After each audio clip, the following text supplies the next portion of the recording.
5 лица, меѓу кои и влијателниот републикански конгресмен Стивен Скалис, негов помошник и полицајци, се застрелани во градот Александрија во сојузната држава Вирџинија за време на бейсбол тренинг. Полицијата го идентификуваше уапсениот осомничен како 66-годишниот Џејмс Хоџкинсон од Белвил, Илиноис. Истрелал над 50 куршуми во напад што го карактеризираат како планиран и престрелката со полицијата што следала. Напаѓачот истрела 50 до 60 куршуми и тогаш ја слушнавме полицијата како доаѓа и отвора оган кон напаѓачот со пиштоли. Со апсолутна сигурност можам да кажам дека никој немаше да преживее да не беше полицијата од Капитол Хил.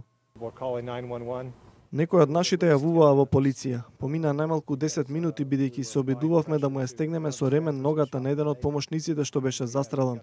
Тогаш го видовме Стив Скалис како се влече преку половина терен од втората база за да се оддалечи од напаѓачот и остана да лежи таму неподвижен. Полицијата засега не дава дополнителни информации за да не наштети на истрагата, а медиумите шпекулираат за мотивот: политички, терористички или напад на човек со психички проблеми.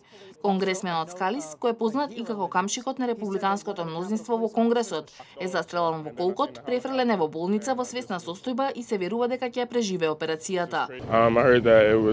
Слушнав дека напаѓачот се криел зад грмушките и испукал најмалку 50 истрели од полуавтоматска пушка и застрелал 5 луѓе.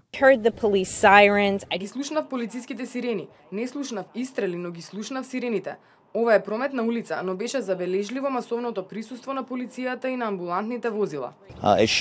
Ова може да се случи секаде, но не ми се верува дека се случи во Александрија, во мојот град. Ова е шок за многу луѓе овде. Во Александрија, околу 15 од 25 републикански политичари тренирале за годишниот добротворен бейсбол надпревар меѓу демократите и републиканците, што требало да се игра во четврток во Вашингтон и е традиција на американските политичари од 1909 година. Председателот Доналд Трамп бил известен за нападот и на Твитер напиша: представникот Стив Скалис од Луизијана, вистински пријател и патриот, беше тешко повреден, но целосно ќе заздрави. Нашите мисли и молитви се со него. Полицијата на Капитол Хил ја зголеми безбедноста и откажа или одложи неколку редовни седници.